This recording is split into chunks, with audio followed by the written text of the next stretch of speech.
সামনে থেকে দেখলে মনে হবে কোনো একটি বিশাল কীট পতঙ্গ তাকিয়ে আছে। হেডলাইটগুলো যেন চোখ, আর বডির দিকে নজর দিলে দেখে মনে হবে অনেকটাই পোকামাকড়ের আদলে গঠন করা। তবে এটি একটি বৈদ্যুতিক গাড়ি। এর আকৃতি এতই ছোট যে শহরের আনাচে কানাচে বা যানজটের মধ্যেও এটি চলাচল করতে পারবে খুব সহজেই। গাড়িটি দেখতে যেমন প্রযুক্তি তো ঠিক তেমনই আধুনিক। এর হালকা ওজন, সাথে ইলেকট্রিক মোটর, সব মিলিয়ে এটা ভবিষ্যতের ইকো ফ্রেন্ডলি একটি ট্রান্সপোর্ট হতে পারে, এমনটাই জানিয়েছেন গাড়িটির কোম্পানি।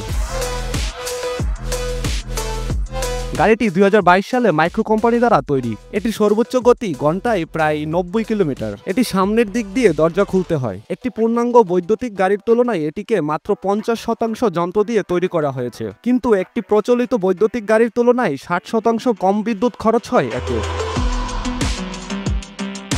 এটি এক চার্জে প্রায় 228 কিলোমিটার যেতে পারে, তবে নেই কোনো সেফটি ফিচার। শোনা যায় মোটরের শব্দ খুব বেশি, তবে দীর্ঘ সময়ের জন্য এটি মোটেও আরামদায়ক নয় বলে জানিয়েছেন ব্যবহারকারীগণ। ইউরোপে 17 থেকে 20,000 ইউরোতে বিক্রি হচ্ছে এই মোটর যানটি।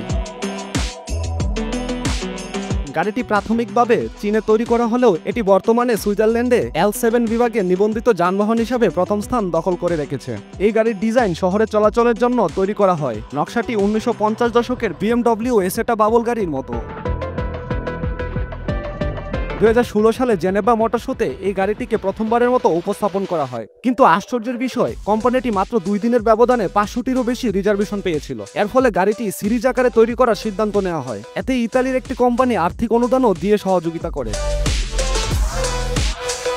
তবে মাত্র 2 বছর পর ইতালির সেই আর্থিক অনুদানকারী কোম্পানি গাড়িটিকে একটি জার্মান কোম্পানির কাছে বিক্রি করে দেয়। তারপর 2022 সালে ইতালির সেই কোম্পানি আবার মাইক্রোলিনো 2.0 এর আরেকটি নতুন সিরিজ বাজারজাতকরণ শুরু করে। যদিও তৎকালীন সময়ে এই গাড়ি নিয়ে দুই কোম্পানির মধ্যে চলেছিল মামলা। তুষার ঘোষ, মাছরাঙা টেলিভিশন।